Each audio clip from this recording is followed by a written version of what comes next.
जय हिंद दोस्तों, समर्थ एकेडमी में आप सभी का स्वागत है। आज हम इस लेक्चर में करेंगे इस्लाम धर्म।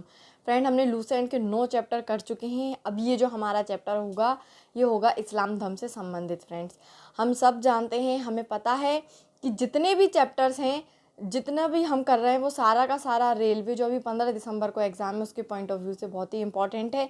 और आगे जो भी एग्ज़ाम आने वाले हैं, चाहे वो एसएससी, एमटीएस हो, सीजीएल हो, सीपीओ हो, या फिर आपका बैंक का हो, या किसी भी प्रकार का रेलवे का एग्ज़ाम हो, पीएससी हो, ऐसे इसके लिए लूसेंट हमारे लिए बहुत इंपॉर्टेंट होती है। फ्रेंड, जितने भी एग्ज़ाम होते हैं एमसीक्यू वाले, यानी कि मल्टीपल चॉइस क्वेश्चन वाले, उसमें इन फैक्ट्स को पूछा जाता है। लूसेंट के फैक्ट्स उसमें आते हैं और वो हमारे लिए बहुत ही अच्छा पॉजिटिव इफ़ेक्ट देते हैं। फ्रेंड, इसलिए आप हमारे वीडियो को एक नहीं तो 2 बार, यानी जितनी बार आप उसको देख सकते हो उतनी बार देखिए, क्योंकि आपको वो वहीं के वहीं याद हो जाएगा। आपको कहीं और जाने की बिल्कुल ज़रूरत नहीं पड़ेगी, वहीं के वहीं वो आपके माइंड में फिट हो जाएगा और आपको सीधे एग्ज़ाम हॉल में ही उसको वो आप रिमेंबर कर पाओगे। ठीक है फ्रेंड, ओके। तो हम स्टार्ट करते हैं हमारा इस्लाम धर्म। और फ्रेंड, मेरे जितने बाकी के जो सेशन है, चारों जो सेशन है, MCQ 3000 MCQ प्रैक्टिस सेट लगवा रही हूँ, वो भी आपके लिए बहुत इंपॉर्टेंट है। और आपके लिए जो विविध है, मिसलेनियस लेकर आई हूँ, वो भी बहुत इंपॉर्टेंट है आपके लिए। और साथ ही साथ फ्रेंड्स, हमारा लूसेंट और स्पीडी रेलवे जो कि एनटीपीसी के लिए 100% इम्पॉर्टेंट है। उसमें जो फैक्ट्स हैं वो हमारे बाकी के एग्ज़ाम में भी इम्पॉर्टेंट है, लेकिन वो हमारा पूरा का पूरा रेलवे का सिलेबस है। और बाकी के जो उसमें फैक्ट्स हैं, उसका जो कंटेंट है, बहुत सारा कंटेंट है आपको, यानी कि छोटे से समय में ज़्यादा से ज़्यादा 15 से 20 मिनट का वीडियो होगा। उसके अंदर आपको कम से कम 20 से 30 फैक्ट्स, 20 से 30 कंटेंट ऐसा देखने को मिलेगा जो आपके लिए एग्ज़ाम के पॉइंट ऑफ व्यू से बहुत ही इम्पॉर्टेंट है। Friends, okay. तो हम स्टार्ट करते हैं हमारा इस्लाम धर्म। हमारा जो 10th चैप्टर है वो है इस्लाम धर्म। इस्लाम धर्म के संस्थापक है हज़रत मोहम्मद साहब। कौन है सर? हज़रत मोहम्मद साहब जी, है ना। हज़रत मोहम्मद साहब जी ने इस्लाम धर्म की क्या की है? स्थापना की है। हज़रत मोहम्मद साहब जी का जन्म 570 ईस्वी में मक्का में प्रमुख कुरैश कबीले में हुआ था। ठीक है, कहाँ हुआ था फ्रेंड? पहली बात तो 570 ईस्वी में हुआ था, मक्का में हुआ था, जो कि कुरैश कबीले में है। कहाँ है? कुरैश कबीले नामक कबीला है, उसमें है। ठीक है। और हज़रत मोहम्मद साहब जी कौन है? हमारे स्थापना करता है जिसने इस्लाम धर्म की स्थापना की है। ठीक है, उनके पिता का नाम है अब्दुल्ला। फ्रेंड, याद रखना, उनके पिता का नाम है अब्दुल्ला और माता का नाम है अमीना। कौन है फ्रेंड? माता का नाम है अमीना और पिताजी का नाम है अब्दुल्ला। उनका लालन पालन उनके चाचा अबू तालिब ने किया था। ठीक है, उनके जो चचा हैं, उनके जो चाचा हैं अबू तालिब, उनने उनका लालन पालन किया था। हज़रत मोहम्मद साहब जी को 610 ईस्वी में मक्का के पास हीरा नामक गुफा में ज्ञान की प्राप्ति हुई। कहाँ हुई इनको ज्ञान की प्राप्ति? मक्का के पास है। कहाँ है फ्रेंड? मक्का के पास है हीरा नामक गुफा। कौन सी गुफा? हीरा नामक गुफा। वहाँ उनको ज्ञान की प्राप्ति हुई। फ्रेंड, ये क्वेश्चन पूछ सकते हैं कि कहाँ पे उनको ज्ञान की प्राप्ति हुई, तो मक्का में हुई। ये भी पूछ सकते हैं कि गुफा का नाम क्या है, तो क्या है? हीरा। क्या नाम है फ्रेंड गुफा का? हीरा गुफा, हीरा नाम है। और 610 ईस्वी में उनको ज्ञान की प्राप्ति हुई है। 24 सितंबर 622 ईस्वी को पैगंबर के मक्का से मदीना की यात्रा इस्लाम जगत में मुस्लिम संवत, यदि हिजरी संवत से बोला जाता है, के नाम से जाना जाता है। ठीक है फ्रेंड, याद रखना, हिजरी संवत या मुस्लिम संवत के नाम से जाना जाता है। 24 सितंबर 622 ईस्वी को शुरू हुआ था। पैगंबर में है मक्का और मदीना।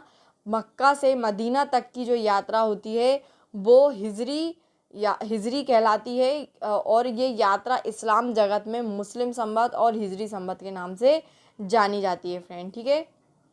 मोहम्मद की शादी 25 वर्ष की अवस्था में खदीजा नामक विधवा के साथ हुई। किससे हुई? खदीजा जी के साथ हुई। मोहम्मद जी की पुत्री का नाम फ़ातिमा एवं दामाद का नाम अली है। फ़ातिमा उनकी पुत्री का नाम था और अली उनके दामाद का नाम था। देवदूत जिब्रियल ने पैगंबर मोहम्मद साहब को कुरान अरबी भाषा में संप्रेषित की। क्या करी? कुरान जो है वो अरबी भाषा में संप्रेषित की। किसने करी?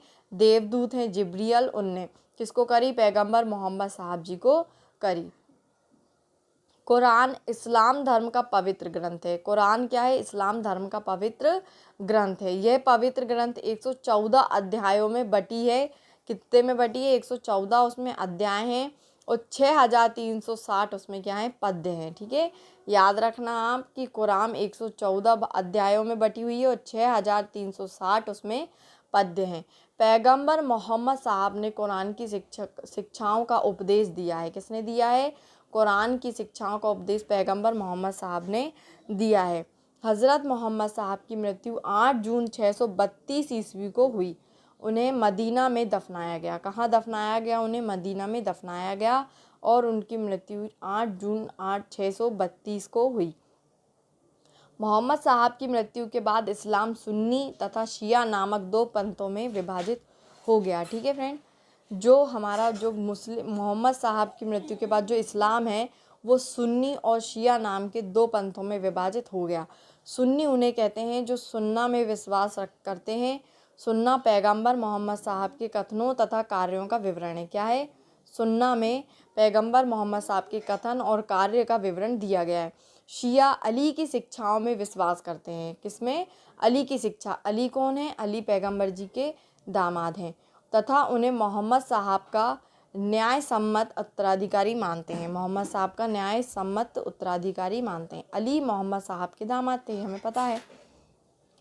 यानी कि क्या समझ में आया? जो सुन्नी है वो पैगंबर जी के अकॉर्डिंग चलते हैं और जो शिया हैं वो किसके अकॉर्डिंग चलते हैं? अली के अकॉर्डिंग चलते हैं। अली की 661 ईस्वी में हत्या कर दी गई। उनकी मृत्यु उनको मारा गया। ठीक है, अली के पुत्र हुसैन की हत्या 680 में करबला यानी कि इराक नामक स्थान पर कर दी गई। ठीक है, अली के जो पुत्र हैं हुसैन जी, उनकी मृत्यु 680 ईस्वी में करबला यानी इराक नामक स्थान पर कर दी गई। उनकी भी हत्या की गई।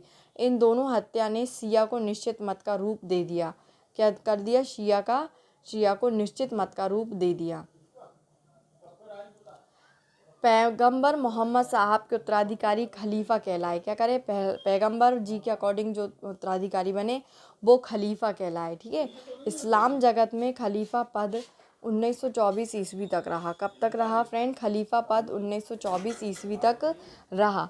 1924 ईस्वी में इसे तुर्की के शासक मुस्तफ़ा कमाल पाशा ने समाप्त कर दिया। किसने समाप्त कर दिया? तुर्की के शासक थे मुस्तफ़ा कमाल पाशा, उनने समाप्त कर दिया। इब्न इसाक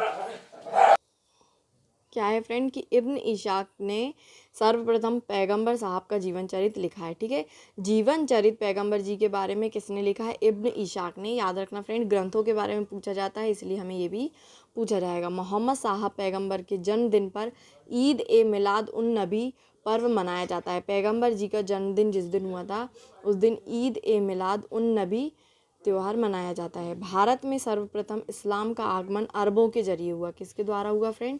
अरबों के ज़रिए हुआ। 712 ईस्वी में अरबों ने सिंध जीत लिया और सबसे पहले भारत के इसी भाग में इस्लाम एक महत्वपूर्ण धर्म बना।